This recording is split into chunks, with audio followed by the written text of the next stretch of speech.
Hello students, now I am going to teach you question tag lesson number 33 from English grammar.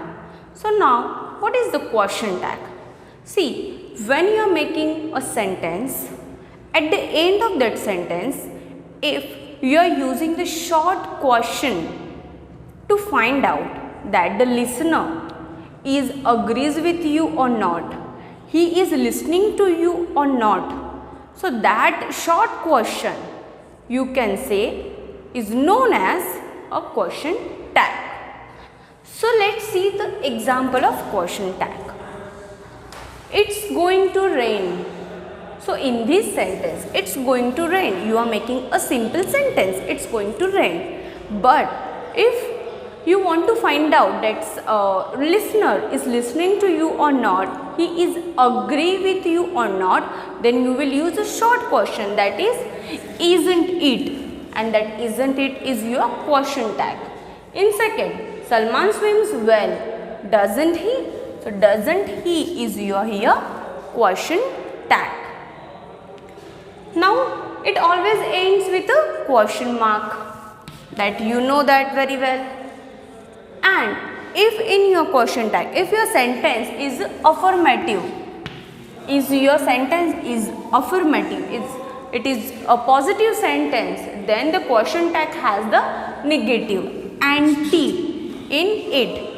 So it means it goes the opposite effects. If your sentence is positive, then question tag will be negative. If your sentence is negative, then question tag will be the positive. For negative sentence, the question tag is a positive. Then, if the sentence has no auxiliary verb, helper verbs such as is, could, have, etc. put do, does or did. In your statement, there is no auxiliary verb. So, instead of that, you have to use do, does and did. Let's see the sentence. They dance well. So, in this sentence, there is no any auxiliary verb. So, that you have to use.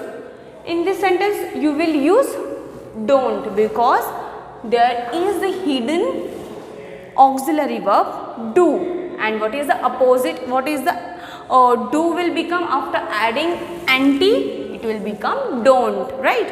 So, they dance well will become don't they. It is your question tag.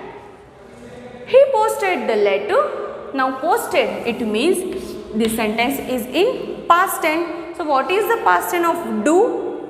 Yes, it will did. But if your sentence is positive, then your question tag should be negative. So, that you have to use didn't he.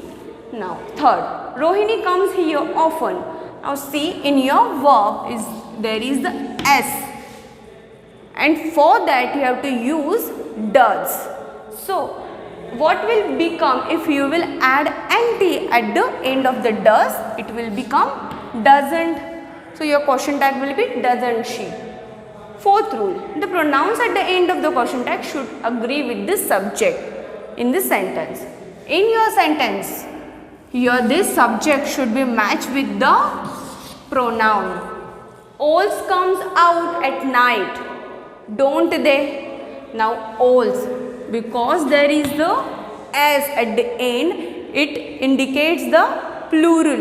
And what the pronoun we use for the plural? Yes, they. So, it should match with the subject. Some special cases. Now, what are they? See, if in your sentence there is am, so your question tag should be aren't I. Keep it in your mind with am. See, am is only and only with only I.